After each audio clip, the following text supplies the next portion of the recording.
नमस्कार दोस्तों, मैं संतोष तिवारी SWH न्यूज के साप्ताहिक डिबेट कार्यक्रम निष्कर्ष में आप सभी का स्वागत करता हूं।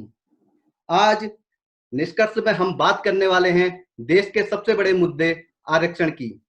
आज हमारे साथ बात करने के लिए हैं गौरव, राज और हमारे साथ किशन जी जुड़ने वाले हैं, अभी जुड़े नहीं हैं। तो सबसे पहले आप सभी का स्वागत है। बहुत बहुत शुक्रिया तिवारी जी। जैसे कि आप जानते हैं, रिजर्वेशन एक शब्द ही नहीं, एक क्रांति है।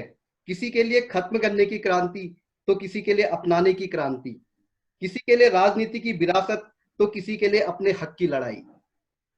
आरक्षण सबसे पहले कोल्हापुर के राजा साहू ने 1902 में शुरू किया था। आजादी के बाद काफी रिसर्च करने के बाद संविधान निर्माताओं को लगा कि समाज में समानता के लिए पिछड़ी जातियों को आरक्षण देना जरूरी है और अनुच्छेद 15 और 16 की इजाजत देता है। आरक्षण कई और रूपों में भी मिलता है, जैसे कि इंसान डिसेबल है तो उसे डिसेबिलिटी के आधार पर आरक्षण दिया जाता है। जो आर्थिक रूप से कमजोर है उन्हें आर्थिक आधार पर दिया जाता है।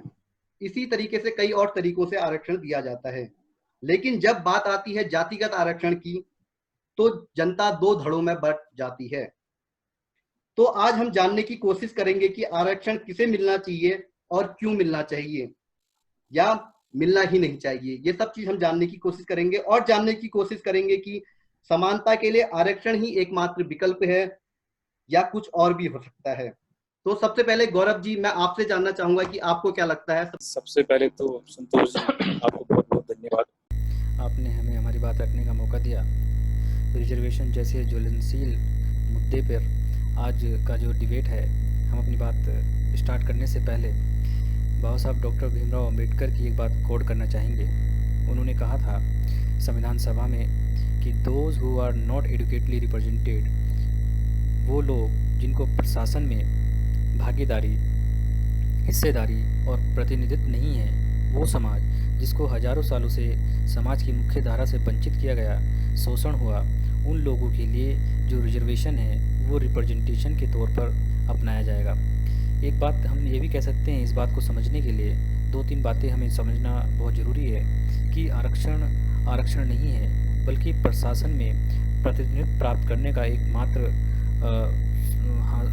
तरीका है, प्राप्त करने का एकमात्र तरीका है।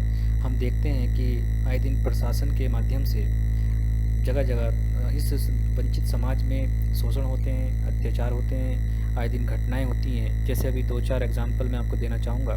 जैसे ऊना कांड गुजरात में, मध्य प्रदेश का गुना कांड, यूपी का मुजफ्फरनगर, कानपुर कांड, ये ऐसे हैं कि जहाँ पर दलितों के साथ न केवल शोषण हुआ बल्कि उनकी रहने की झुग्गी झोपड़ियों में भी आग लगाई गई। तो ये जो शोषण हो रहा है मेंटली फिजिकली रूप से, तो कहीं ना कहीं ये वंचित समाज को मुख्य धारा से अलग करने का काम है और इसी समाज को समाज के साथ जोड़ने के लिए रिजर्वेशन को लाया गया in the form of representation. आपने देखा होगा कुछ लोग हमारे मित्र कहते हैं कि रिजर्वेशन केवल सरकारी नौकरियों का मामला है, मगर ये कहना गलत है कि रिजर्वेशन केवल सरकारी नौकरियों का मामला है। न केवल सरकारी नौकरियों का मामला है, बल्कि समाज में उत्पीड़न झेल रहे समाज को समाज की मुख्य धारा में लाने के लिए उनका प्रतिनिधित्व करता है, ताकि प्रशासन में उनकी भागीदारी हो सके, एक पर्टिकुलर समाज को लेकर के साथ चला जा सके, जिससे एक अच्छे लोकतंत्र का निर्माण हो। तो यही एक बाबा साहब का एक सपना था कि अच्छा लोकतंत्र तभी अच्छा कहा जा सकता है जब एक वंचित समाज को भी उसमें जोड़ा जाए, और जोड़ने के लिए एक रिप्रेजेंटेशन का होना बहुत ज़रूरी है, और रिप्रेजेंटेशन ही एक रिजर्वेशन है। इसलिए मैं एक बात कहना चाहूँगा, जो एक अच्छा लोकतंत्र होता है किसी देश में, उसको अच्छा करने के लिए एक रिप्रेजेंटेशन होना बहुत ज़रूरी है, और रिप्रेजेंटेशन प्रशासन में होगा तभी भागीदारी सुनिश्चित होगी और अत्याचार भी कम होगा। तो इसलिए रिप्रेजेंटेशन प्रशासन में होना अनिवार्य है, और रिप्रेजेंटेशन होने के लिए एक रिजर्वेशन जो पॉलिसी है उसका होना भी बहुत आवश्यक है। रिजर्वेशन, मैं फिर कहूँगा, आरक्षण नहीं है, केवल प्रशासन में प्रतिनिधित्व हासिल करने का एक मात्र तरीका है। जी गौरव जी, जो आपने पॉइंट रेज किया, मैं सवाल आपसे पूछूं उससे पहले मैं राज के विचार जानना चाहूंगा। जी राज, आपको क्या लगता है? बहुत बहुत शुक्रिया, आपने मुझे मंच दिया बोलने का। देखो, रही बात रिजर्वेशन की, तो इसमें बहुत सारे पहलू हैं। हम किसी एक पहलू को कोट करके ये तय नहीं कर सकते कि रिजर्वेशन मिलना चाहिए नहीं मिलना चाहिए। पहले तो हमें समझना होगा कि रिजर्वेशन मिला क्यों था। रिजर्वेशन एक शॉर्ट पीरियड ऑफ टाइम के लिए था, जो सोशल और इकोनॉमिक इनजस्टिस हो रही थी एसटी और एससी तबके के बीच, यानी कि सामाजिक और आर्थिक दूरी जो थी उसे पाटने के लिए रिजर्वेशन हुआ था। तो ये राजनीतिक पार्टियां अपने फायदे के लिए उसको मतलब शॉर्ट पीरियड टाइम के लिए हटाना चाहिए था, लेकिन राजनीतिक या वोट बैंक या फिर ये कहें कि हम उस दूरी को पाट नहीं पाए तो वो हटाया नहीं गया, यानी कि वो केवल अल्प समय के लिए था, ना कि 70 साल हो चुके हैं। 70 साल में क्या वो दूरी अब तक पटी नहीं? तो जो दूरी थी वो पाटने के लिए था, लेकिन ये धीरे धीरे धीरे धीरे एक इसने बहुत ही ज्यादा, अब तो 50 से 60% हो चुका है, जनरल को भी मिल गया। तो दूरी पाटने के लिए था, ना कि पीढ़ी दर पीढ़ी मिलने के लिए था। और रही बात कि मिलना चाहिए नहीं मिलना चाहिए, देखो ये नेशन वाइज नहीं हो सकता, area wise. It has to be selected across the nation, it has to be selected. मतलब जगह जगह देखना चाहिए यहाँ जरूरत है या नहीं है। किसी एसटी का मानो कि आईएएस बन गया, उसको जरूरत नहीं है लेकिन फिर मिल रहा है क्योंकि वो एससी से बिलोंग करता है। तो हमें इस चीज को देखना होगा कि कहाँ जरूरत है और कहाँ नहीं, उस हिसाब से मिलना चाहिए। हम ये भी कहना गलत है कि बिल्कुल बंद कर देना चाहिए, ये भी कहना गलत है कि सबको ही मिलना चाहिए। जी गौरव जी, जिस तरीके से पहलू पे बात करी, सबसे पहले मैं राज आपसे सवाल गौरव जी का पूछना चाहूंगा। जो बात गौरव जी ने कही शोषण की, तो हम ये बात उठा सकते हैं सवाल शोषण, क्योंकि ये आजादी के समय या आजादी के बाद या आजादी के पहले नहीं है, ये हमारे पुरातन समय से चला आ रहा है। कहते हैं जब महाभारत काल में जब एकलव्य अपनी दम पे आगे बढ़ने वाला था, तब गुरु द्रोण ने उसका अंगूठा मांग लिया था। जब कर्ण विद्या सीखना चाहता था तो कर्ण को पकड़ के शिक्षा देने से ही मना कर दिया गया, तो उसे परशुराम जी के पास ब्राह्मण वेश में जाना पड़ा था। तो ये दुविधा हमारे कई समय से चलती हुई आ रही है और अभी भी है ये समाज में, जो ये शोषण हो रहा है। तो इस शोषण के लिए कहीं ना कहीं इस चीज को हम जिम्मेदार मान सकते हैं और आरक्षण की जरूरत तभी पड़ती है। तो आपको क्या लगता है? जी राज, पहले मैं आपसे जानना चाहूंगा। जी बिल्कुल, मैं आपकी बात से सहमत हूँ। देखो as a society, as a समाज हम बिल्कुल फेल हुए हैं इस दूरी को पाटने में। हमको इतनी दूरियां ये बढ़ती जा रही हैं, आरक्षण होने के बावजूद भी। अगर ये दूरियां कम होंगी तो धीरे धीरे आरक्षण कम होगा। इन दूरियां पाटने के लिए आरक्षण था। और रही बात एकलव्य की, तो मुझे लगता है कहीं ना कहीं वो निचले समाज से था या भील था, उस हिसाब से नहीं। वो द्रोणाचार्य का उसका अलग कथा है पूरी की, प्रॉमिस किया था द्रोणाचार्य ने अर्जुन से कि मैं धनुधर बनाऊंगा, लेकिन वो ज्यादा टैलेंट था, वो अलग विषय है। लेकिन एज अ सोसाइटी ये मैं बिल्कुल स्वीकार करता हूँ कि हम विफल हुए हैं दूरी को पाटने में, लेकिन कहीं जगह इसका सुधार भी हुआ है। ऐसा नहीं 70 साल में, अगर 70 साल में रिजर्वेशन से इनका सुधार नहीं हुआ तो फिर क्यों है आरक्षण? हटा देना चाहिए ना, क्योंकि उससे सुधार नहीं हो रहा। सुधार तो हुआ है, अगर जहाँ सुधार हुआ है तो वहां हमें हटा देना चाहिए। जी, मैं आप लोगों की बात को रोकते हुए बताना चाहूंगा कि हमारे साथ किशन जी जोड़ रखे हैं। किशन जी, आपके पास आवाज क्लियर आ रही है? हाँ हाँ, आ रही है संतोष जी। हाँ, तो सबसे पहले मैं आपका स्वागत करूंगा और मैं आपसे सीधे ही आप सवाल पूछना चाहूंगा। हमारे साथ राजकुमार गौरव जी पहले से जुड़ चुके हैं और हम अपना डिबेट कार्यक्रम शुरू कर चुके हैं। सबसे पहले हम आपके विचार जानना चाहेंगे। जी किशन। देखिए, जैसे आरक्षण की बात की जाए तो आरक्षण का मतलब ही ये रहा था कि जो भी, चाहे वो किसी भी क्षेत्र में रहा हो आरक्षण, किसी भी जो नीचे तबका था उसको उठाने के लिए ही था, हमेशा के लिए। मैं तो वैसे भी इसमें 80 और 20%, यानी कि मैं इसको 80% चाहता हूँ कि ये आरक्षण पूरी तरह से खत्म हो जाए, लेकिन 20% चाहता भी हूँ कि रहे। अब 20% मेरा किस क्षेत्रों में है ये आप भी समझ रहे होंगे कि अगर जैसे मैं आरक्षण हटने के लिए जो मेरा सबसे मेन मुद्दा रहा है कि आरक्षण हटे तो नौकरी के बेसिस पे, चाहे जितनी भी हम गवर्नमेंट जॉब्स हैं या कोई अन्य जॉब्स हैं, यहाँ से आरक्षण खत्म होना चाहिए। चाहे किसी भी प्रकार का, चाहे ओबीसी हो, एसटी एसटी हो, ये जॉब बेसिस का जो आरक्षण है ये खत्म होना चाहिए। एक और इसमें मुद्दा ये रहा था कि मेरा जो मैं सोचता आया था आरक्षण का, अभी तक दोनों भाई लोगों को मैं सुनते आया था, गौरव जी को और राजकुमार जी को, बहुत अच्छे इन्होंने कहा अभी कि रहा कि हमेशा कुछ ना कुछ भेदभाव तो रहा हर जगह। कहीं पे स्त्री वर्ग के साथ कम रहा कि उनको आगे नहीं बढ़ने दिया गया, तो उसके लिए चलिए ठीक है, ये चीज हम भी मान्य करते हैं। लेकिन जो अभी मेन वर्तमान में जो मुद्दा चल रहा है, जो वर्तमान में जो मुद्दा चल रहा है ये है कि जो नौकरी में अभी आप देख रहे होगे व्यवसाय में, या किसी भी जो गवर्नमेंट जॉब के लिए जब अप्लाई करते हैं या कोई परीक्षाएं हम लोग देते हैं, तो वहां पे देखते हैं एक सामान्य वर्ग के व्यक्ति के लिए कितना रहता है, 90 अबव। अगर 100 का पेपर है तो समझो 90 से अबव ही है उसके मार्क्स आने चाहिए। वहीं ओबीसी के लिए अगर देख लिया जाए तो चलो वो हो जाता है 40। यहाँ तक कि अगर वो 40 के अंदर भी नहीं आ रहा है तो वो आ जा रहा है 33। तो यहाँ पे समानता की भावना तो यहीं से खत्म हो जा रही है। तो मुझे नहीं लगता कि आरक्षण जो इक्वेलिटी लाने के लिए है, आरक्षण ही सबसे बड़ी जड़ है जो जातिगत आधार पे दी गई है आरक्षण, इसी ने ही जो समानता की बातें को लेवल नहीं होने दे रहा है। अगर आरक्षण को इस लेवल पे खत्म कर दिया जाए तो इक्वेलिटी बहुत जगह बढ़ सकती है। जी गौरव जी, जी किशन जी ने संतोष जी। साफ साफ कह रखा है कि भेदभाव के कारण आरक्षण नहीं है, आरक्षण के कारण भेदभाव हो रहा है। क्या कहेंगे आप? मैं उस समाज का हूँ जिसे बोलने का अधिकार नहीं है, जिसको रहने का अधिकार नहीं है, जिसको अपनी इच्छा से कुछ करने का अधिकार नहीं है, इवन यहाँ तक कि वेद पुराण के अनुसार उसको पढ़ने का भी अधिकार नहीं है। तो ऐसे व्यक्ति की अगर आप समाज में गिनती करोगे तो कीड़े मकोड़ों के बराबर है। तो वैसी इस समाज की गंदगी को दूर करने के लिए उस समय से लेकर के 1947 तक आंदोलन चले, बहुत लोगों के प्रोटेस्ट चले। आपने देखा होगा आजादी के आंदोलन में बहुत लोगों ने भाग लिया, बहुत लोगों ने नहीं लिया। दलितों के लिए अलग दलित समाज बनाया गया, अलग सभाएं हुई, उनके लिए गोल में सम्मेलन हुए, उनके लिए अलग रिजर्वेशन की मांग चली। ऐसा तब होता है जब किसी के पास रियलिटी में शोषण होता है। ये बात 1947 से पहले की, जब मैं अब मुद्दे पे आता हूँ।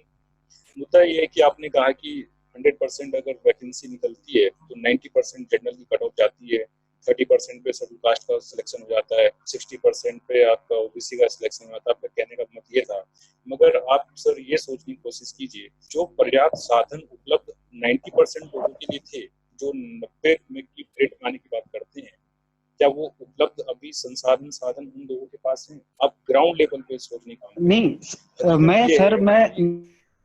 मैं तो इस चीज के पक्ष में हूं कि अगर आरक्षण मिलना ही चाहिए तो आर्थिक तौर पे मिला जाए। मैं चाहता हूं अगर यह आरक्षण देना ही है तो आर्थिक रूप से जो बहुत कमजोर हैं उन व्यक्तियों को मिलना चाहिए। जो आज SC ST में भी ऐसा नहीं रह गया है कि बहुत रेयरली जगह ऐसी हैं कि जहां पे अब ऐसी समस्या आई है। हम ही अपने साथ देखते हैं, स्कूल में अभी हम लोग पढ़ते हैं, हमने कभी ऐसा भेदभाव नहीं सोचा, लेकिन जब हम यहाँ नौकरी के पेशे में आते हैं तब हमें पता चलता है कि भाई SC ST चीज भी कुछ होती है। मैं किशन जी की बात में थोड़ा सा ऐड करना चाहूंगा कि देखो रिजर्वेशन आर्थिक आधार पे होना चाहिए। ये आज के टाइम में बहुत ही ज्यादा ट्रेंड करने वाला मुद्दा है। आज का यूथ जो शहर में, दिल्ली में या बाहर NCR में रह के पढ़ रहा है, वो बहुत आसानी से कह देता है कि आर्थिक आधार पर मिलना चाहिए। लेकिन आरक्षण आर्थिक दूरियों को मिटाने के लिए नहीं हो सकता। अगर पॉवर्टी को मिटाने के लिए तुम आरक्षण को देखते हो तो ये गलत है, मेरा ये मानना है। इसके मतलब पॉवर्टी को मिटाने के लिए आपके पास दूसरी स्कीम नहीं है। आरक्षण की बात इसलिए कर रहे हो, आरक्षण को याद करो, जब बाबा साहब ने ये बिल लाए थे तो किस लिए कहा था? ये कहा था सोशल इनजस्टिस जो हुई है उस दूरी को पाटने के लिए था, ना कि गरीबी को दूर करने के लिए। यानी कि हम हीन भावना से उस तबके के लोगों को देख रहे थे, हीन भावना से, कि उन दूरी को मिटाने के लिए आरक्षण था, ना कि आर्थिक दूरी को मिटाने के लिए। इसके लिए और भी स्कीम्स हैं, गवर्नमेंट ऑफ इंडिया लाती रहती है।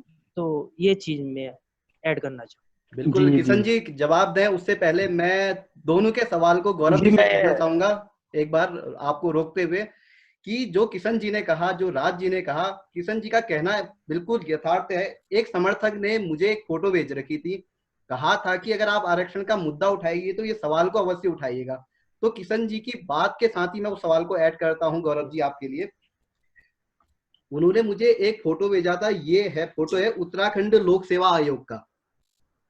इसमें ये 8 जुलाई 2020 को आया है ये रिजल्ट, मैं आपको ये बता देता हूं। इसमें अनारक्षित सीट का जो कट ऑफ है वो 75.50 गया है और अनुसूचित जाति का गया है 10.25। इससे मतलब हम क्या दिखाना चाह रहे हैं गौरव जी, क्या दिखाना चाह रहे हैं इससे? हम क्या साबित करना चाहते हैं? जी सर, बिल्कुल सर। देखिए रिजल्ट है जी, रिजल्ट जो आपने बताया 70+ कट ऑफ अनारक्षित यानी जर्नल का गया, 10% कट ऑफ रिजर्वेशन में गया। तो हो सकता है वहां पर जो शेड्यूल कास्ट है, जो आरक्षित वर्ग है, उसका जो रिप्रेजेंटेशन वहां ना उपलब्ध हो, लड़के ना उपलब्ध हो उस क्वालिफिकेशन के आधार पर वो क्वालिफाई ना कर पाए हों एग्जाम, तो उस पर तर्क वितर्क करना व्यर्थ होगा। भारत के लोकतंत्र के 4 पिलर हैं, अगर उनमें इस समाज की भागीदारी नहीं होगी तो आप रिजर्वेशन के बारे में कितना ही आप लंबा डिबेट कर लीजिएगा, ये समस्या सॉल्व नहीं होने वाली है। तो इसलिए मैंने कहा था जो एडमिनिस्ट्रेटिव है, आपका जुडिशरी है, आपका मीडिया है, अगर इसमें लोगों का, हमारे जो नीचे तबके के लोग हैं, जो स्वाभाविक रूप से दलित पिछड़े लोग हैं, उनका रिप्रेजेंटेशन इस क्षेत्र में नहीं होगा तो आप बराबरी की बात नहीं कर सकते। ये मेरा मानना है। हाँ किशन जी, अब आप अपनी बात कंप्लीट कीजिए। हाँ जी, जैसे मैं कह रहा हूँ, अगर जैसे गौरव भाई कह रहे थे कि आरक्षण का एक सामाजिक रूप है, तो मैं कह रहा हूँ उसको सिर्फ सामाजिक रूप तक ही रहने दिया जाए, ना कि उसे किसी ऐसा उत्थान की, जैसे आप समझ लीजिए कि जॉब के लिए ना ही हो आरक्षण तो अच्छा है, आरक्षण हो, महिला आरक्षण हो, क्योंकि महिलाओं का आगे उत्थान किया जाना चाहिए। एक व्यक्ति विशेष के लिए मैं नहीं मानता, या आर्थिक रूप से वह बहुत कमजोर है, अगर उस जॉब में ऐसी रिक्वायरमेंट है, अगर वैसे तो देखिए, अगर कोई भी जॉब है, कोई भी हम अगर टेस्ट देते हैं, क्या जब हम एक क्लर्क का टेस्ट देते हैं, क्या क्लर्क सामान्य वर्ग का माइंडसेट अलग होता है, एक जो अगर नीचे जो ये तमगे हैं, इसमें इनका माइंडसेट अलग होता है क्या? काम तो इन दोनों ने एक ही करना है ना। किशन तो जी, क्या आपसे मैं 90% एक वाला सवाल जो बंदा पूछूंगा अगर रोकते हुए 90% आपको। ले, और किशन जी देखिए, ऐसा है, अभी मैं आरक्षण की बात करूं तो सरकारी क्षेत्रों में ही मात्र 2% आरक्षण है। मात्र अगर प्राइवेट संस्थानों की बात की जाए तो 98% जगहों पे कोई आरक्षण है ही नहीं। मात्र 2% कह सकते हैं, अभी तो वो भी कम हो गया है क्योंकि जी। जॉब्स घट रही हैं सरकारी संस्थानों में, तो फिर आरक्षण बचा ही कहाँ? ले देके प्राइवेट संस्थानों में तो कोई आरक्षण है ही नहीं, तो आप 2% के पीछे क्यों जा रहे हैं? मैं ये जानना चाह रहा हूँ आपसे। नहीं, इससे भी एक अनइक्वालिटी अब बढ़ते जा रही है सर। अगर आप माइंडसेट देखें, अगर आप जैसे कह रहे हैं, एक आज का युवा सबसे पहले जॉब के पीछे जाता है, वो भी सरकारी जॉब के पीछे। आप देखें तो माइंडसेट उनका वहीं से बदल जाता है। जो हम इक्वलिटी लाना चाहते हैं, तो पहले उस चीज को वहां से खत्म करना होगा, मैं ये कहना चाह रहा हूँ। दूसरी चीज है हमारे सोशल चीज में, मैं इसके पहले ही हूँ कि सबको समान अधिकार होना चाहिए। ऐसा कहीं ना हो कि उच्च जाति वाला ऊंचे में बैठे, ऐसा तो आजकल है भी नहीं, हम देखते भी नहीं है बहुत। अब कोई क्षेत्र ऐसे हमसे छूटे हो तो वो बात अलग है, लेकिन अभी तक तो जितने हमारे आसपास के क्षेत्र, हम तो ऐसा कहीं देखते नहीं है कि आप देखिए कि यहाँ पे कोई ऐसे नीचे बैठे ऊपर खाए, ऐसा तो है नहीं। बाकी राज, मैं आपसे जानना चाहूंगा कि अभी भी हम 70 से 80% लोगों की शक्ल देखकर बता देते हैं कि ये इसका फ्यूचर क्या है। इस समाज में अगर आरक्षण मिल रहा है तो इसमें दिक्कत कहाँ पर है?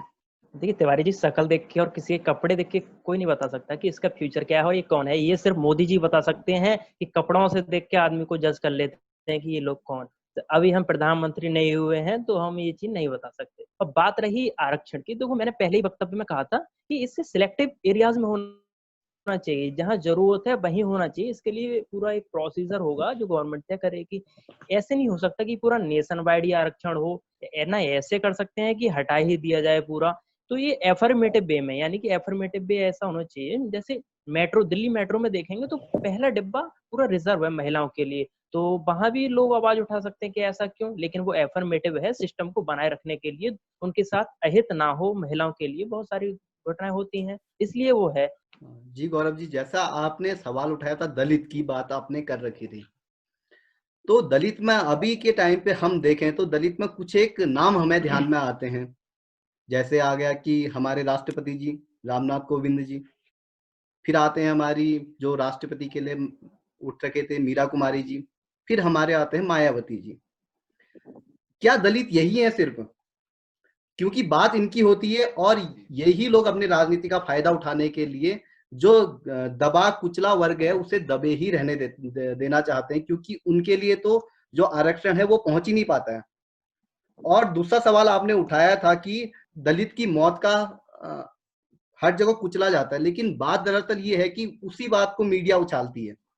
आपने ये भी ध्यान दिया होगा, पिछले साल गढ़वाल में एक गाड़ी गिरी थी जिसमें 48 के करीब लोगों की डेथ हो रखी थी, वो मीडिया के लिए ब्रेकिंग न्यूज भी नहीं बनी। अभी बिहार में 19 त्रासदी हो रही है, वो ब्रेकिंग न्यूज नहीं बन रही, लेकिन जब एक इंसान मरता है तो वो इंसान नहीं मरता, वो दलित मरता है, वो मुसलमान मरता है, क्योंकि वहां पे उनको अपनी राजनीति चमकानी होती है।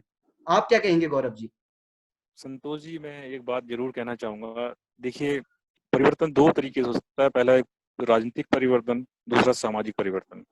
जिन लीडरों की आपने बात की, वो लोग सामाजिक परिवर्तन नहीं चाहते हैं, वो राजनीतिक परिवर्तन में लगे हुए हैं। केवल ये मुद्दा जो सोशल इनजस्टिस है, वो केवल पॉलिटिकल रिजोल्यूशन से सॉल्व नहीं हो पाएगी, केवल राजनीतिक परिवर्तन से ही मुद्दा हल नहीं हो पाएंगे। आपने पहले भी देखा होगा, सरकारें आई हैं, गई हैं, लोग एमपीज बने हैं, चले गए हैं, ठीक है, कोई परिवर्तन देखने को नहीं मिला। जब तक सामाजिक परिवर्तन लोगों के विचारों में नहीं होगा, तो हम नहीं कह पाएंगे कि रिजर्वेशन के बारे में जो हम डिबेट कर रहे हैं उसका कुछ सोल्यूशन हो पाएगा। हम मायावती जी को ले लें, रामनाथ कोविंद जी को ले लें जो हमारे राष्ट्रपति हैं, या मीरा कुमार जी जो पहले स्पीकर रही हैं, हम उनको भी ले लें। इन लोगों ने बहुत अपने अपने जीवन में आंदोलन किए हैं, मगर आंदोलन बिल्कुल नगण्य है, ग्राउंड लेवल पर शून्य है। क्यों? क्योंकि इन लोगों ने हमेशा पॉलिटिकल जो परिवर्तन चाहा है, जो कि एक समाज में रहने के लिए सामाजिक परिवर्तन आवश्यक है, परिवर्तन राजनीतिक जरूरी नहीं है। मैं एक बात और कहना चाहूंगा, अभी हमारे भाई ने एक बात कही थी कि रिजर्वेशन केवल सरकारी नौकरी का ही मामला है। मैं बिल्कुल इनकी बात को डिनाई करता हूँ कि न केवल ये सरकारी नौकरी का मामला है, ये एक बराबरी का भी मामला है, एक ये हक का मामला है। उस व्यक्ति के हक का जिसका जमीर, जिसका जीवन, जिसका मरण निषेध इस भारत की भू परपटी पर, जीवन पर अस्तित्व है इस दुनिया में, उसकी एक आजादी का मामला है। इस दुनिया में हर एक वर्ग के हर एक प्राणी को खुला तो जीने आपकी से, बात काटने के फक्र लिए से सॉरी जीने का कहूंगा कि सबको आप जो कह रहे हैं जी, आप कह रहे हैं कि इक्वलिटी रहनी चाहिए, तो यहाँ पे इक्वलिटी रह कहाँ जाएगी? नहीं, हाँ, इक्वलिटी तो तब रहेगी ना जब सब साथ ही कम्पिटिव करें उस चीज को, साथ ही उसका प्रतिस्पर्धा करें उस चीज की और आगे निकलें, तो यहाँ पे इक्वलिटी रहेगी। ना कि ये रहेगा कि आप सबसे नीचे ही आप कह रहे हो कि उसको देने नहीं चाहिए कि भाई ले आप ये दे दो, उसको कम में से ही उसको ऊपर उठाओ, तो ऐसे इक्वलिटी ज्यादा इनमें डिफरेंस आएगा। हमने ये देखा है। आज देख लीजिए कि बहुत से लोग तो ऐसे ही मन मार लेते हैं, यार तू तो SC ST वाले हो, तुम्हें तो मिल ही जाएगा रोजगार। तो ये मेंटेलिटी तो वहीं से बन चुकी है ना। किशन जी, एक बात बताइए, जी जितने भी एडमिनिस्ट्रेटिव ऑफिस हैं, जितने भी जी हमारे मंत्रालय हैं भारत सरकार के, अगर आप उनके आंकड़े देखेंगे, अपने आसपास के ये जो क्षेत्र है, आप जॉब कर रहे होंगे वहाँ अपने आसपास क्लाइमेट में देखना, अपने ऑफिस में देखना, कितने लोग SC ST के हैं, कितने लोग ओबीसीज हैं और कितने जनरल हैं। आप उनकी काउंटिंग करना और जी, वहां संतोष पे जी तो को रहता ही रिपोर्ट नहीं ना देना उत्तराखंड की, एडमिनिस्ट्रेटिव और मैं लेवल यूपी में, की तो दूंगा आपको। ये चीजें रहती नहीं है। जो काबिल व्यक्ति सुनिए होगा वो आप उस चीज मेरी को बात, अचीव करेगा। आप मेंटेलिटी की बात कर रहे अरे हैं, काबिल ऐसा भी नहीं है। एडमिनिस्ट्रेटिव, नहीं एक मिनट, मैं आप दोनों को रोकना चाहूंगा। मैं फिर से रिक्वेस्ट करूंगा कि एक बार किसी को कंप्लीट कर हो जाने दीजिए, चाहे गौरव जी बोले, चाहे राज जी बोले, चाहे किशन जी। जी, मैं अपनी बात रखना चाहूंगा संतोष जी। ये कहना चाह रहा था, अभी हमारे भाई किशन जी कह रहे थे कि जो नौकरियों का मामला है, अगर मैं सिस्टम में रह करके बात करूं, अभी सिस्टम में करंट की पोजीशन में बात करूं, चाहे वो स्टेट गवर्नमेंट हो या सेंट्रल गवर्नमेंट हो, जितने भी डिपार्टमेंट हैं स्टेट गवर्नमेंट के हों या सेंट्रल गवर्नमेंट के, अगर उसमें आंकड़े देखे जाएंगे तो आपके इर्द गिर्द आप काउंटिंग करना कि हर एक एम्प्लॉय, चाहे वो 4th क्लास का हो, C क्लास का हो या B क्लास का, A क्लास का हो, टोटल कितने लोग रिजर्वेशन लेकर के, जो रिजर्व कैटेगरी के लोग हैं वहाँ पर, कितने लोग ओबीसीज हैं, कितने लोग जनरल हैं, आप वहाँ पर आप डिस्क्रिमिनेशन देख सकते हैं। और सबसे ज्यादा आपको लोक प्रशासन में, लोकशाही में, और जितने भी छोटे मोटे आपके डिपार्टमेंट हैं उसमें आपको एक रिजल्ट मिलेगा कि वहाँ पर जनरल कास्ट का दबदबा अभी भी बरकरार है। जी जी गौरव जी, आपने गौरव जो जी, पॉइंट उठाया वहां पर कई सारे पॉइंट और उठ के आते हैं। जो आपने कहा कि 60-70%, जी बिल्कुल, वहां पे अभी भी अपर कास्ट के लोग हैं, विद्यमान है, इस पे कोई डिनाई नहीं कर सकते हैं। लेकिन बात आती है, पिछले बार ही जो स्वीपर की जॉब अफसर आई थी, जहां पे उठाया जाता है सवाल हमेशा कि यहाँ पर शेड्यूल कास्ट के लोग ही जॉब करते हैं। लेकिन मैं आपको बताना चाहूंगा कि जो पिछले बार जॉब्स आई थी, उसमें 12,000 की वो जॉब के लिए 2 लाख से ज्यादा आवेदन हुए थे। और बड़ी बात यह है कि उसमें इंजीनियर और MBBS लोगों ने अप्लाई किया था। आप ये सोच सकते हैं कि ये सिर्फ शेड्यूल कास्ट के लिए नहीं है, जनरल कास्ट के लोगों के लिए भी है। क्योंकि जो MBBS करके, इंजीनियरिंग करके स्वीपर का फॉर्म भर रहा है, तो आप समझ सकते हैं कि कंडीशन कितनी खराब है। यहाँ पे फिर बात हम एक कैटेगरी को लेकर नहीं चल सकते, यहाँ पे मैं हम सबको लेकर चल सकते हैं कि भाई जनरल को भी कितनी प्रॉब्लम है, क्योंकि जॉब तो उसके पास भी नहीं है। तो कहीं ना कहीं ये मुद्दा तो सिर्फ एक हवा में गुब्बारा छोड़ देने के भांति है ना। जी तिवारी जी, बिल्कुल सही मुद्दा उठाया आपने कि 2% रोजगार तो गवर्नमेंट सेक्टर में है और 98% है पब्लिक सेक्टर में, और इन सब के बीच में जनता झूलती रहती है कि रिजर्वेशन होना चाहिए नहीं होना चाहिए। मुद्दा मैं कहता हूँ ये होना चाहिए कि रोजगार बढ़ने चाहिए, रोजगार बढ़ेंगे तो इसकी आवाज ही नहीं आएगी कि रिजर्वेशन हो या ना हो। मुद्दा ये होना चाहिए कि हमें रोजगार मिलना चाहिए, मुद्दा ये होना चाहिए कि हमारे यहाँ आईआईटीज और खुलने चाहिए जिससे कट ऑफ कम 43 पाने वाला बच्चे का सिलेक्शन हो रहा है और वहीं 120 वाले का सिलेक्शन नहीं हो पाता है। तो मुद्दा ये होना चाहिए कि मेडिकल कॉलेज खुलनी चाहिए और जिससे रिजर्वेशन की जरूरत ही ना पड़े, सबको ही सीट मिल जाए, यानी जो काबिल है उनको तो कम से कम मिल ही जाए। जी गौरव जी, मैं यहाँ पे एक सवाल और खड़ा करना चाहूंगा। मैं एनएसएसओ का डेटा लेकर आया हूँ। ये डेटा एनएसएसओ ने दे रखा है और हमारे योगेंद्र यादव जो जिन्होंने टेट टॉक्स में काफी अच्छा एक्सप्लेनेशन दिया था रिजर्वेशन को, मैंने वो पूरा देखा। तो उनने एक डेटा दे रखा था कि 17% लोगों को, एससी लोगों को रिजर्वेशन मिलता है, 9% एससी लोगों को मिलता है और 44% ओबीसी, यानी ये हो जाता है 70%। 70% लोगों को यहाँ पे आरक्षण मिल रहा है। उसके बाद बाकी सिख, क्रिश्चियन और ऐसे कई जाति के लोग हैं, उनका भी मोटा मोटा बनाया जाए हिसाब तो करीब करीब 10% वो भी रह ही जाता है, तो बचे मात्र 20%। 20% लोग ऐसे हैं जिनको कुछ नहीं मिल रहा है। तो अब तो ले दे के 80% लोगों को आरक्षण मिल रहा है, 10% और गवर्नमेंट ने कह दिया, लेकिन जो 80% है 20% अब वो माइनॉरिटी में आ गए, कमी तो यहाँ पर भी आ गई ना। जी उन्होंने ये बात भी रखी है कि रिजर्वेशन बढ़ा है और उनका लाभ जिस स्तर से मिलना चाहिए था नहीं मिला हुआ। आपने उनकी बातों को अगर ध्यान दिया होगा, उसी डाटा में एक डाटा हो रहा था, जब पॉलिसी फॉर्मिंग होती है, जो पॉलिसी बनाई जाती है भारत सरकार द्वारा इन छोटे तबकों के लिए, इनके कल्याण के लिए, इनके उद्धार के लिए, तो एक भी पॉलिसी बनाने के बीच में जितने भी प्रशासनिक अधिकारी होते हैं वो एक भी लोग नहीं है, ना शेड्यूल कास्ट के, ना शेड्यूल ट्राइब के, ना बैकवर्ड क्लासेस के। तो जो लोग ये पॉलिसी फ्रेमिंग का काम करते हैं, तो पॉलिसी फ्रेमिंग बनाते वक्त एक एक पर्टिकुलर कैटेगरी का कब्जा उस शासन पे होने से पॉलिसी तो बनती है, मगर लोक प्रशासन की वजह से जो हमारा एडमिनिस्ट्रेटिव है उसके माध्यम से ये पॉलिसी उस नीचे तबके तक नहीं पहुंच पाती है। ये भी आप उस आंकड़े में एनएसएसओ ने जारी किया था और कहा था कि ये जो हमारी जो पॉलिसी फ्रेमिंग का काम होता है, जो हमारे अधिकारी बनाते हैं, उसमें एक भी schedule caste, schedule tribe, backward का एक भी लोग नहीं है।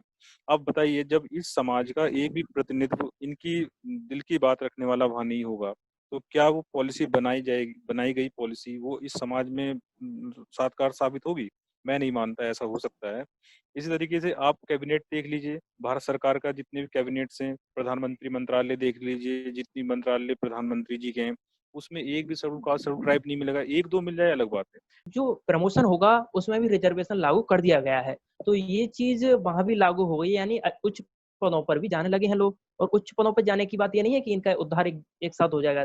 3 बार सूबे की मुख्यमंत्री, यूपी की मुख्यमंत्री मायावती जी रही हैं, क्या वो जरा भी सुधार कर पाई? क्या वो सोशल इंजस्टिस जिसकी ये बात करते रहते हैं कि ये सामाजिक दूरी को पाटने के लिए रिजर्वेशन है, क्या 15 साल में वो दूरी तय नहीं कर पाई, मतलब कम नहीं कर पाई? मुलायम सिंह जी खुद ओबीसी से आते हैं, क्या वो उस दूरी को कम कर पाए? नहीं कर पाए। अगर वो नहीं कर पा रहे रिजर्वेशन से जाकर नहीं कर पा रहे हैं, तो क्या फायदा इस ऐसे रिजर्वेशन का? खत्म कर दो ऐसे रिजर्वेशन को। मैंने शुरू में ही कहा था कि देखो, एक विशेष जाति के आधार पे तुम किसी को रिजर्वेशन नहीं दे सकते। जाति के आधार पर रिजर्वेशन गलत है। जिसको जरूरत है, यानी सिलेक्टिव वे में, जिसके वहां ऑफिशियल्स हैं, नेता हैं, उनसे बात करके कि यहाँ सामाजिक दूरी है या नहीं है, वहां खुद जाके देखा जाए, उस एरिया में दिया जाए। जैसे नॉर्थ ईस्ट को आज भी हम अपना नहीं समझते हैं। आप एनसीआर दिल्ली में जाइए तो नॉर्थ ईस्ट को हम ऐसी नजर से देखते हैं कि नेपाली है, ये चाइनीज है, तो उनको रिजर्वेशन की जरूरत है। हमारे यूपी में कुछ जगह ऐसी हैं जहाँ उन्हें हम पानी नहीं पीने देते, नल पे सामने बैठने नहीं देते, तो उन जगह हैं। अब क्या नोएडा में रिजर्वेशन की जरूरत है जहाँ कोई सामने वाले की जात नहीं पूछता, सामने वाले का धर्म नहीं पूछता, लोग जी रहे हैं, तो वहां नहीं है। तो ऐसे सिलेक्टिव वे में करना चाहिए, ना कि अक्रॉस द कंट्री रिजर्वेशन होना चाहिए। जी तिवारी। मैं राजकुमार भाई के उससे बहुत सहमत हूँ। इन्होंने बहुत अच्छी बात की है कि केवल सिलेक्टेड एरिया तक ही इस आरक्षण को रखा जाए। जो चीज मैं कहना चाह रहा था अभी मेरे आगे मुद्दे में यही चीज थी, इन्होंने अभी मेरे मुंह की बात कह लिया राजकुमार भाई ने, कि सेलेक्टेड एरिया, जैसे अभी इन्होंने ट्राइबल एरियाज की बात की थी, नॉर्थ ईस्ट की बात, बहुत अच्छी बात कही थी कि वो यहाँ आते हैं तो उनको नहीं समझा जाता, तो वहां पे तक ठीक है। जैसे गौरव भाई कह रहे थे कि सामाजिक हर जगह ये तो होता है, अभी बहुत अच्छी बात कही थी कि राजकुमार भाई ने, कि यहाँ इन्हीं की से निकले हुए लोग जो इनको आगे ले जाने के लिए उठे थे, तो वही इनका विकास नहीं कर पाए। तो अभी ये कैसे सोच सकते हैं कि आगे भी यही आरक्षण इनको और समानता दिला पाएगा? मैं पहले ही कह रहा हूँ कि जातिगत आरक्षण तो ज्यादा समानता के लिए अपंगता फैलाते जा रहा है। अगर जातिगत आरक्षण को पूर्णतया खत्म कर दिया जाए तो ही इस चीज का फायदा है। जिस तरीके से किशन जी ने कहा कि पूर्ण रूप से रिजर्वेशन खत्म हो जाना चाहिए, जी बिल्कुल, उनके तर्क उनके हिसाब से ठीक हो सकते हैं, मगर मैं बिल्कुल डिनाई ये कर रहा हूँ कि जितनी भी सामाजिक असमानताएं, मैं इस बात में सामाजिक सोशल इनजस्टिस की क्यों बात कर रहा हूँ, मैं इस पे क्यों जोर दे रहा हूँ, क्योंकि रिजर्वेशन ने हमें अपंग नहीं बनाया, रिजर्वेशन ने ही हम लोगों को अछूत नहीं बनाया। अछूत सोशल जो सामाजिक व्यवस्था इस देश में रही है उसने बनाया।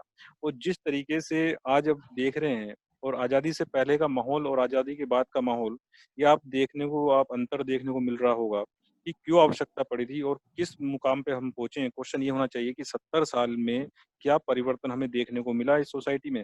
अब आप सर्वे करेंगे तो कितने, अब परसेंटेज निकालोगे तो मात्र 1-1.5% भी इन लोगों का उद्धार नहीं हुआ 70 साल की आजादी में। 70 साल देश को आजाद हुए रिजर्वेशन पूर्ण रूप से लागू है, मगर 1-1.5% लोगों का ही भला हो पाया है। कभी इस चीज पे जज करेंगे किशन जी तो अच्छा रहेगा कि रिजर्वेशन खत्म कीजिए, ऑब्वियसली खत्म कर दीजिए, मगर क्या आप सोशल जो सरनेम के पीछे नाम लगते हैं, क्या आप उनको खत्म कर पाएंगे? क्या नाम सुनते ही लोगों के अंदर विचारधारा डेवलप हो जाती है कि नहीं यार ये तो वो है उस जाति का है, नहीं यार ये तो उस जाति का, क्या उस डिस्टेंस को आप खत्म कर पाएंगे? आप जगह जगह देखते हैं कि अगर किसी के नाम के सरनेम के पीछे पांडे आ जाए, किसी के सरनेम के पीछे रावत आ जाए, किसी के पीछे सैनी आ जाए, तो उससे क्या साबित होता है? उसकी पहचान उसको साबित करा रही है, साबित है। क्या आप ये दूरियां खत्म कर पाएंगे समाज में? रिजर्वेशन से आप अपनी सरकारी नौकरी तो बचा सकते हैं, आप सरकारी नौकरी लेके आप अपने स्टेटस को तो बना सकते हैं, क्या सामाजिक असमानताएं खत्म कर पाएंगे? मेरा क्वेश्चन इतना है। जी किशन जी, आप हाथ खड़ा कर रहे थे, कुछ कहना चाहते हैं? मैं गौरव जी से यही कहना चाह रहा हूँ कि अब तक आरक्षण, जब आप समझ रहे हैं कि आरक्षण अब तक इसे खत्म नहीं कर चुका है, तो आगे भी इस चीज को लोगों की मेंटेलिटी कैसे बदलेगा? आप कह रहे हैं आरक्षण होना चाहिए, जातिगत आरक्षण होना चाहिए, तो इसकी मेंटेलिटी कैसे बदलेगी? यानी कि हमें अब दूसरा कदम उठाना होगा। मैं खुद इसके पक्ष में हूँ कि सभी को समान अधिकार होने चाहिए, सभी के साथ समान व्यवहार होना चाहिए। ना जैसे आप कहा कि पांडे वो ऊंचे, तभी ये तभी बदलेगा जब हम अपनी नजरिया बदलेंगे, तो ये तभी हो पाएगा। आप अपने आसपास के परिवेश को पहले बदलिए, तो वहां से शुरुआत ऐसी होती है। हमारे गांव पे आजकल तो हम तो ऐसा नहीं देखते ना, हमने स्कूल टाइम से ऐसा देखा, हम लोग स्कूल टाइम में हमने कभी ऐसा सोचा नहीं। तो ये चीज अपने खुद से बदलती है, ना कि आरक्षण से। मैं बस इतना ही कहना चाहूंगा आपसे कि आरक्षण से ये चीज नहीं बदली जा सकती। बिल्कुल नहीं, खुद से, अरे किशन जी, अगर ये खुद से बदली जाती तो जो जाति व्यवस्था इस समय परिपूर्ण रूप से बिल्कुल विद्यमान है इस देश के अंदर, वो कब की खत्म हो जाती। ठीक है, जिन व्यक्तियों ने कास्टिज्म को बढ़ावा दिया इस देश में, वही लोग खत्म कर सकते थे। आप मंदिरों में आप आंकड़े उठा करके देखिए, किसी महिला को मंदिर के अंदर प्रवेश नहीं किया जाता, जाति के नाम पे चेहरे को देख करके मंदिर में लोगों को प्रवेश नहीं दिया जाता। ये जगह जगह आप देखते होंगे। शोषण होने का कारण क्या है? तथाकथित उसकी जाति, उसके माथे पर लिखा हुआ उसका सरनेम। जी गौरव जी, मैं भी इसी चीज पे आपसे पूर्णतः सहमत हूँ। मैं भी तो यही कह रहा हूँ, लेकिन इसमें आरक्षण कहाँ पे हेल्प कर सकता है ये मैं नहीं समझ पा रहा हूँ। आप कह रहे हो कि आरक्षण यहाँ पे हेल्प करेगा, तो आरक्षण यहाँ पे कहाँ हेल्प कर पाएगा? इन चीज इसमें जो चीज अड़ंगा फैला रही है, एक अपंगता जो दी है, ये आरक्षण नहीं दी है समानता के लिए। गौरव जी, मैं आपको किशन जी की बात को आगे ले जाते हुए थोड़ा आगे ले जाना चाहूंगा कि उनका सवाल पूछने का मकसद ये है कि आरक्षण ने तो सॉल्यूशन दिया नहीं इन 70 सालों में, और अभी भी 2 या 3 या 4 या 5% लोगों को ही इसका बेनिफिट मिल पा रहा है। जहां पे जेन्युइन बेनिफिट मिलना चाहिए वो नहीं मिल पा रहा है। तो इसका मतलब कहीं ना कहीं इनका कहने का मतलब ये है कि आरक्षण कहीं ना कहीं एक कारगर कदम नहीं है। तो अब बात करते हैं कारगर कदम की। यही बात घुमा फिरा के बार बार हो रही है, तो क्यों ना हम कारगर कदम की बात करें। तो आपको क्या लगता है गौरव जी, आप ही से स्टार्ट करते हैं कि कारगर कदम क्या हो सकता है?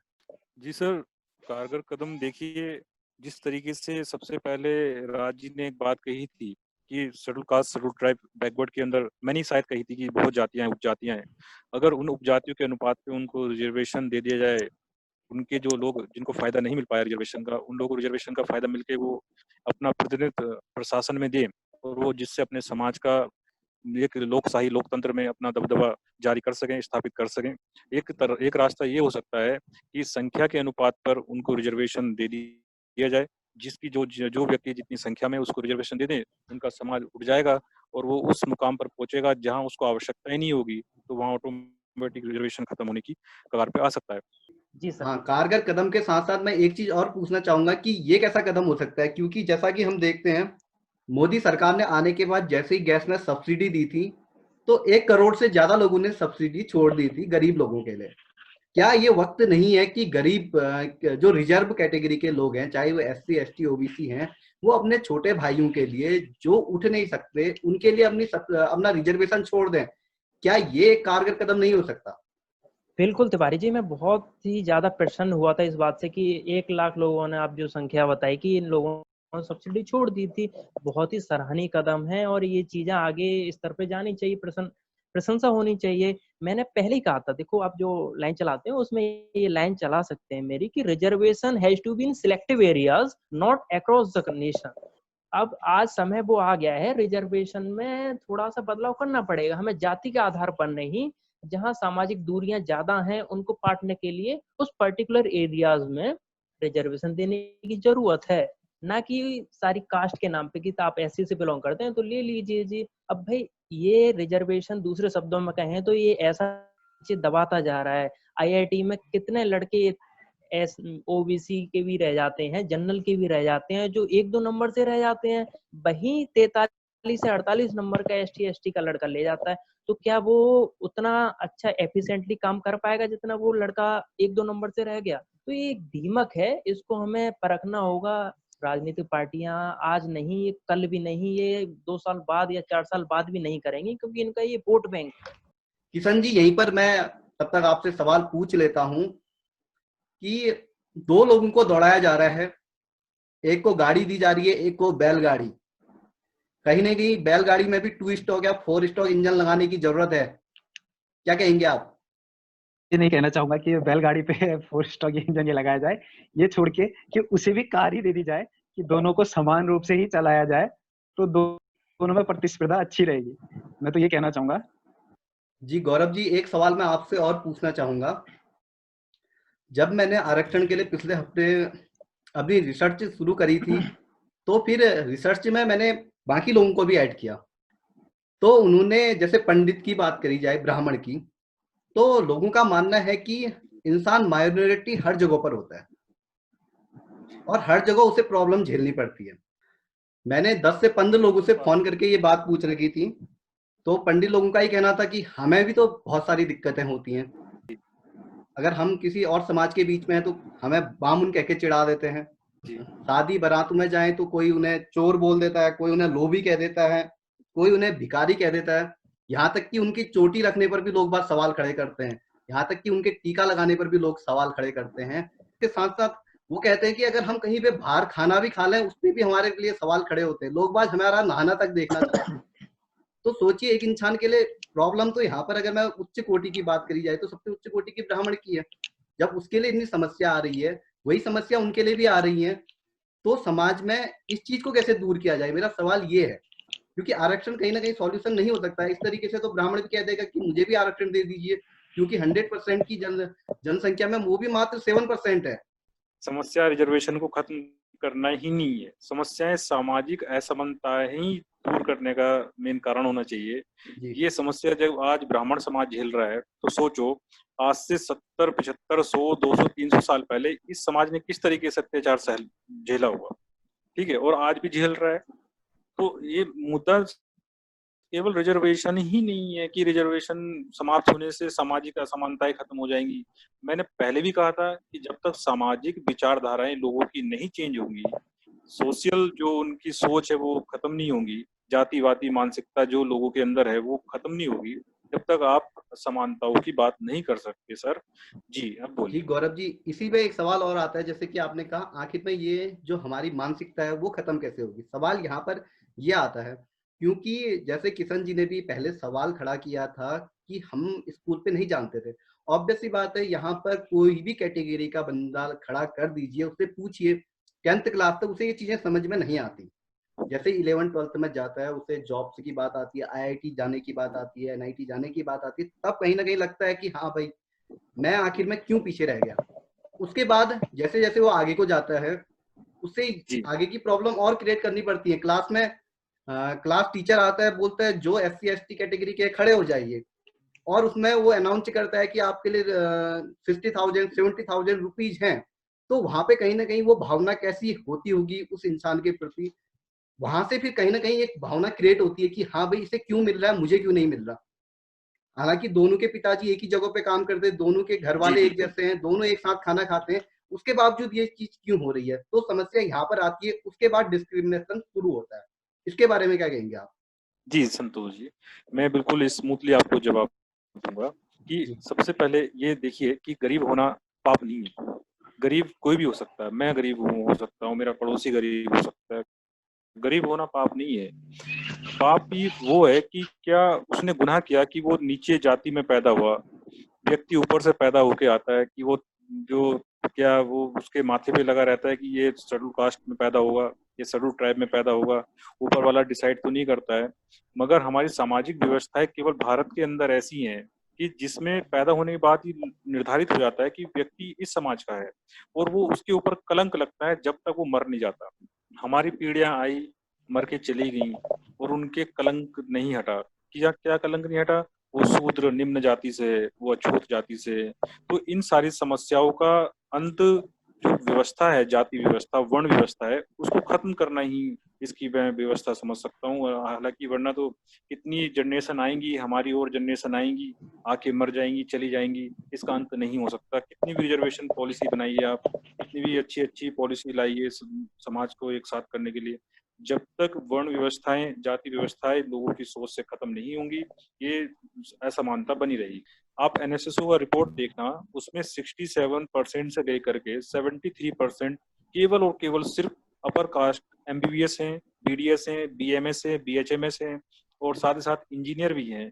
आप सोचिए कि हायर एजुकेशन में कितने शेड्यूल कास्ट के लोग IIT में हैं, कितने लोग NIT में हैं। आप रिकॉर्ड देखिए, आप डाटा देखिए NSSO का, उसमें आपको सारी बातें पता चलेंगी।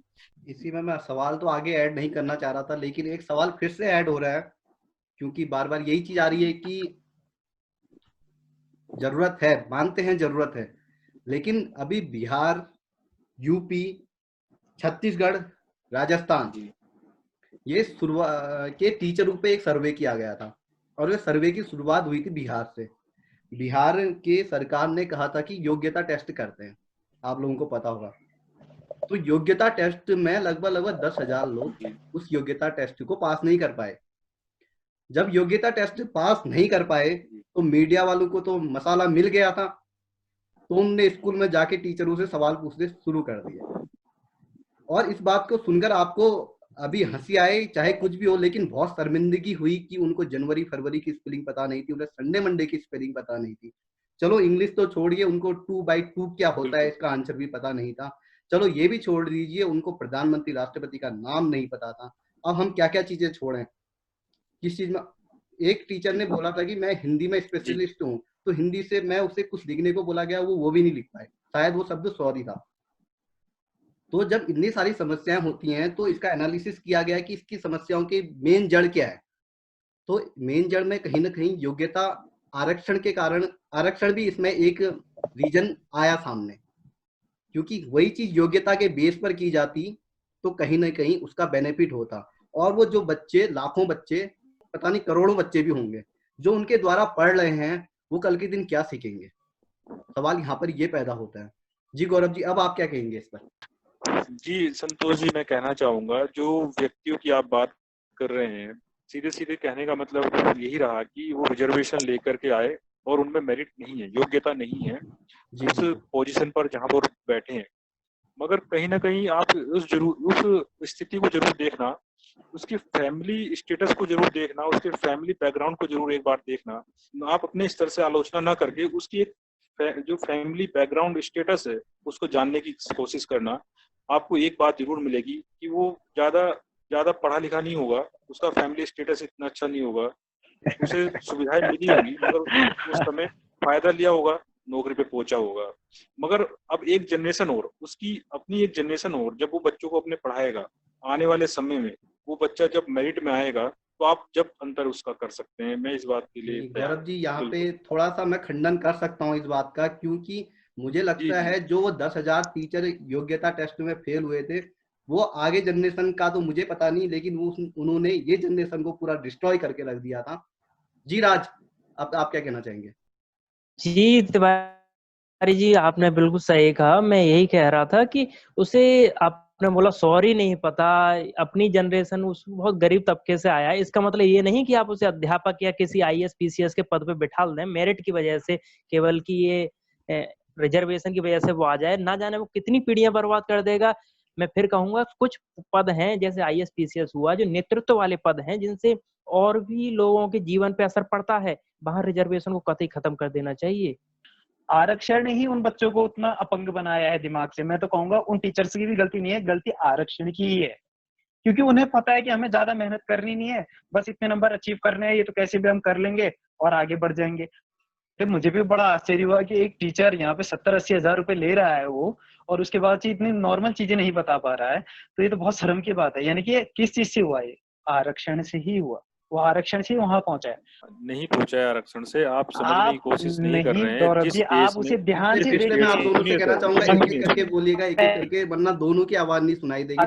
जिस स्टेट्स में, जिस आप बिहार और यूपी की आप बात कर रहे हैं, यूपी में भी अगर आप ये सर्वे करेंगे तो यूपी में बहुत लोग ऐसे मिल जाएंगे जिस स्टेट्स में डिग्रियां पैसों से बिकती हों, जिस स्टेट्स में मास पैसे देके तमंचे की नोक पर बंदूक रख करके कनपटी पे डिग्रियां बिकती हों, वहां अगर आप क्वालिटी की बात करेंगे, क्वालिटी जीरो हो जाएगी।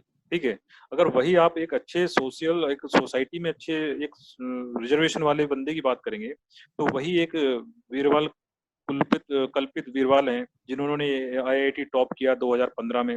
वही अभी शेड्यूल कास्ट से आते हैं। वही एक राजस्थान के एक व्यक्ति हैं जिन्होंने अभी 12th में टॉप किया 5। नहीं, मैं गौरव जी को इसलिए रोक रहा हूँ कि इन्होंने अभी बात लाए कि कैसे उन लोगों ने अचीव किया। मैं यही चीज कह रहा हूँ कि अपनी मेंटल एबिलिटी से उस चीज को पाए, उस चीज के लिए एबल है तो ही उस चीज को अचीव कर पाएगा, ना कि उसको ले ले भाई कि तुझे 40% देके मैं आगे बढ़ा देता हूँ।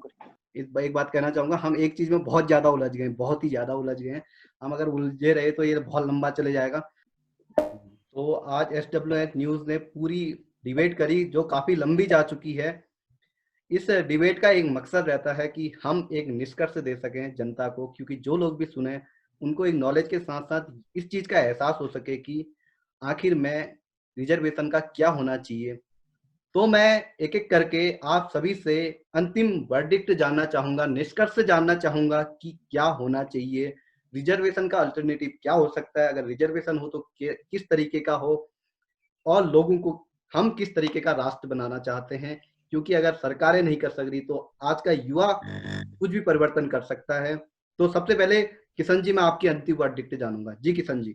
जी, मैं इसमें यही कहना चाहूंगा कि जातिगत आरक्षण को खत्म करके, क्योंकि अभी गौरव भाई ने उसमें कहा था कि अभी भी बहुत दलित वर्ग है जो कमजोर है, तो मैं यही कह रहा हूँ कि जो आर्थिक तौर पर नीचे स्तर पर है, चाहे वो एक दलित वर्ग से हो, एक उच्च वर्ग से हो, एक मध्यम वर्ग से हो, अगर उसकी स्थिति बहुत नीचे है आर्थिक रूप से, तो उसको आरक्षण मिलना चाहिए। अंतिम वर्डिक्ट, निष्कर्ष गौरव जी, सब उससे पहले आप इसे जान लेते हैं, आपको क्या लगता है कि किस तरीके का हमने समाज बनाना चाहिए और यूथ किस तरीके का समाज देखता है? दो बातें रखकर अपनी बात समाप्त करूंगा। पहली बात तो मैं कहना चाहता हूँ कि हर एक कम्युनिटी, चाहे वो शेड्यूल कास्ट हो, शेड्यूल ट्राइब हो या बैकवर्ड हो, जो जनरल कास्ट है, जो बेचारा बिल्कुल लोअर फैमिली से, जिसको अपनी बात रखने का जो प्रतिनिधि नहीं है, सबकी डाइवर्सिटी प्रोफाइल को गवर्नमेंट चेक करे, सबके हर एक घर का सर्वे किया जाए, और सर्वे करके अमेरिका जैसे जो देश हैं उसके आधार पर नीतियां बनाई जाए। कैसे? जैसे अमेरिका में भी एक गवर्नमेंट सेक्टर, प्राइवेट सेक्टर है, उसमें हर एक समाज की अमेरिका के अंदर भागीदारी बराबर है। प्राइवेट समाज में, प्राइवेट सेक्टर में भी और गवर्नमेंट सेक्टर में भी। तो ऐसे प्रोफाइल डाइवर्सिटी चेक करके हर एक समाज की, तो ऐसे गवर्नमेंट को काम करना चाहिए। दूसरी बात, जो रिजर्वेशन की डाइवर्सिटी है उसको न केवल सरकारी विभाग के स्तर से देखा जाए, साथ ही साथ उसको एक सामाजिक स्तर से देखा जाए और एक प्राइवेट में भी उसकी दावेदारी सुनिश्चित की जाए, जिससे हर एक क्षेत्र में हर एक परिवार को मौका मिले और अपने आने वाली जनरेशन को इस देश हित में अपना योगदान दे। ये बात मैं रखना चाहूंगा। तो अंत में मैं यही कहना चाहूंगा कि अब वक्त आ गया है, आरक्षण में जो लाभान्वित 5% हो चाहे 10% हो, उनको थोड़ा दूर किया जाए और जो 90% लोग हैं उन पर भी फोकस किया जाए, क्योंकि आरक्षण की उन्हें अभी सख्त जरूरत है, क्योंकि वो भी अपलिफ्ट हो सकें, वो थोड़ा बढ़ चुके हैं। लेकिन उन 10% को नेग्लेक्ट करना ही पड़ेगा और 90% पे फोकस करना पड़ेगा। और दूसरी बात जो हमने देखा अपने डिस्कशन में, दूसरी बात आती है शिक्षा की, क्योंकि बार बार पे बात यही आ रही है कि आरक्षण किस बेस पे दिया जाए। तो आरक्षण दो मत तुम, लेकिन इक्वलिटी तो लाओ। अगर तुम शिक्षा पे इक्वलिटी लाते हो, अगर सरकारी संस्थान अच्छी शिक्षा देते हैं, क्योंकि हम उत्तराखंड में ही बात करें, करीब 1800 स्कूल बंद हो चुके हैं, तो आखिर में SC ST का बच्चा जाएगा कहाँ? क्योंकि जिसकी फैमिली में वेल फैमिली है वो तो कहीं पे भी जाके अपने बच्चों को पढ़ा ले रहे हैं, लेकिन जो आर्थिक स्थिति से कमजोर है, SC ST है, वाकई में वो जाएगा कहाँ? सबसे बड़ी समस्या ये आती है। एक बार तुम एजुकेशन के लेवल को सुधारो, एजुकेशन सबके लिए समान रखो, उसके बाद आर्थिक जॉब्स हर जगह आरक्षण बंद कर दो, क्योंकि जरूरत ही नहीं पड़ेगी, क्योंकि कंपटीशन फिर समान होगा। क्योंकि अभी भी हम कंपैरिजन करें एक ग्रामीण क्षेत्र और एक शहरी बच्चे को, अगर शहरी बच्चा 80% ला रहा है और ग्रामीण बच्चा 50% ला रहा है, तो दोनों की योग्यता हम समान मानेंगे, क्योंकि उसको उतनी फैसिलिटी नहीं मिली है।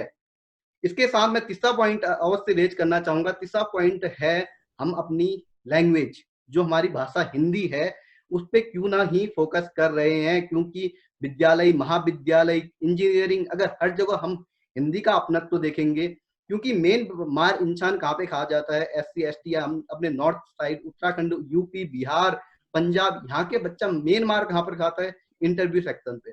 जब उससे पूछा जाता है टेल मी अबाउट योरसेल्फ, तो उसकी लैंग्वेज में वो टोन नहीं आता जो एक बाहर पढ़े बच्चे के टोन में आता है, तो वो वहीं से रिजेक्ट हो जाता है और उसके अंदर इन्फ्योरिटी फील होती है। तो अब जरूरत है इस तरीके से एजुकेशन सिस्टम को सुधारा जाए, हिंदी को प्राथमिकता दी जाए। तो राज जो अब हमारे बीच में नहीं है, शायद उनका कनेक्शन टूट गया, और गौरव जी, किशन जी, आप सब लोगों ने अपना अमूल्य समय दिया, आप सभी का बहुत बहुत धन्यवाद।